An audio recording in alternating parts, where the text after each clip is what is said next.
According to ESPN, the NBA saw more injuries in the 2020-2021 NBA season than they did in any other season since 2009. Not only has COVID affected school, mental health, and most of all, the entire NBA season, teams were scrambling to even find a place to play this season and had to resort, no pun intended, to Disneyland.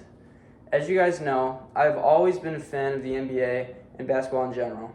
This topic is important to me because it has affected how I can watch the best basketball players in the world. One of my favorite players, Jamal Murray, had a bad injury this season after showing out in the NBA playoffs last year. All these new injuries have heavily affected how the NBA season turns out, and I've been sitting here taking it all in. Today, I'm going to be talking to you about the aspects that contribute to the increase of injuries in the 2020-2021 NBA season, and they include a condensed schedule, player stress, and the decrease in training time for the players. So first, how the NBA's condensed schedule contributed to the increase in player injuries. ESPN says, Chris Paul and Kawhi Leonard join a staggering list of players who have been affected by injury during the playoffs, including James Harden, LeBron James, Joel Embiid, Anthony Davis, Jamal Murray. I could go on. 9 all-star players, 8 of whom had missed at least one game during the playoffs. Several were the difference between their team moving on or ending their season. End quote. All these players listed are arguably the players that are the glue to holding its team together. Having all these players injured can skew the outcome of the season heavily because now the players don't expect to do well, and the ones that step up are going to be the ones that fall. And that can make the road to the championship a whole lot harder.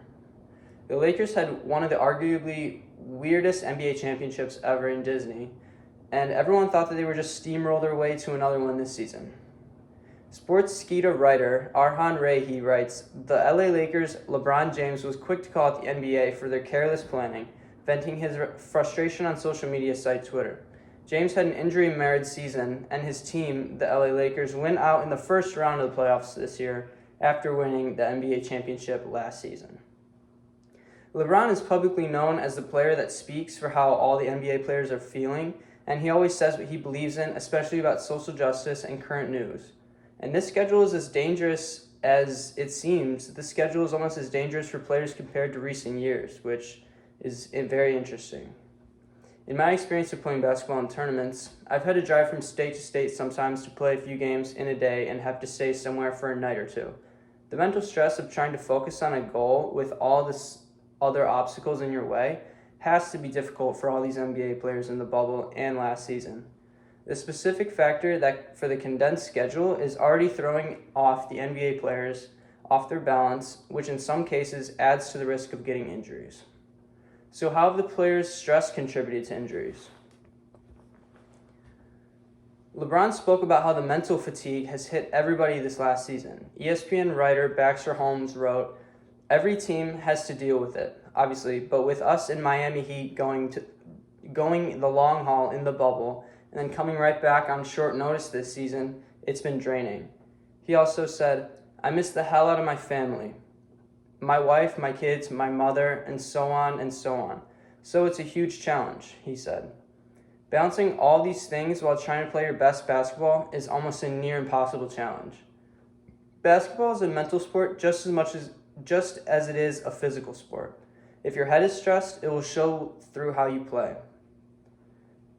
An NBA All-Star, Paul George, was expected to carry his team at the least to close out the championship, but ended up having a complete breakdown in the NBA bubble 2 years ago, or 1 year ago, depending how you look at it through the seasons. USA Today wrote about what he said after the series. He spoke, I underestimated mental health. I had anxiety. I had a little bit of depression.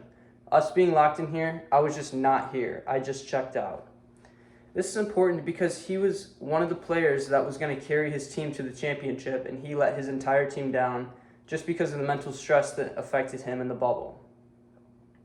Finally, athletes just haven't had enough time to retrain and recover for the excruciating NBA season. Andrew McKill, PhD, writes, notably, the overall decline in performances appears to be disproportionately experienced by East Coast teams traveling west. Most NBA games start at 7 or 8 p.m., so when the New York Knicks play in Portland, they're really starting the game at 11 p.m. on their body clock. By the time it's crunch time in the fourth quarter, it might be 2 a.m. on their clock while it's 11 p.m. for the Blazers. The last season's schedule meant that the Lakers clinched the NBA title with Game 6 taking place on October 11th. Then, just 72 days later, and with all the NBA players having experienced a stop-start conclusion, the 1920 season just tipped off. Think about how the players are now having to go play basketball sooner than they usually start the season and play more games throughout the month. NBA players played the NBA bubble at Disney. They did not get to bring any family with them, and they had to get 2 COVID tests before they could even go to the resort. This extensive lifestyle will get very old very fast, and their bodies are not used to this rigorous of a schedule, and they are more sore and brittle. Hands down, it's the worst schedule in 25 years in the league. It's utterly insane. This quote is from an ESPN article about an anonymous veteran assistant coach, and that tells you everything you need to know about how this last season went. These players have a body schedule along with their day-to-day schedule. When you add stress and family and care less about the body, it becomes difficult to maintain a positive mindset and can also increase injuries. Basketball is a mental sport just as much as it is physical. When you throw an unlikely scenario, even with unlikelier situations, it becomes hard to stay focused on what's important. To end, the factors which I have told you about today are some of the factors that have assisted to more injuries this past season than any other injuries.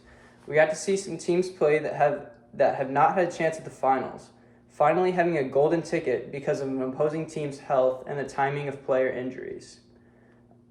Imagine the NBA had scheduled the season differently, listening to its fellow players and taking into consideration how the stars wanted this hellish season to be played.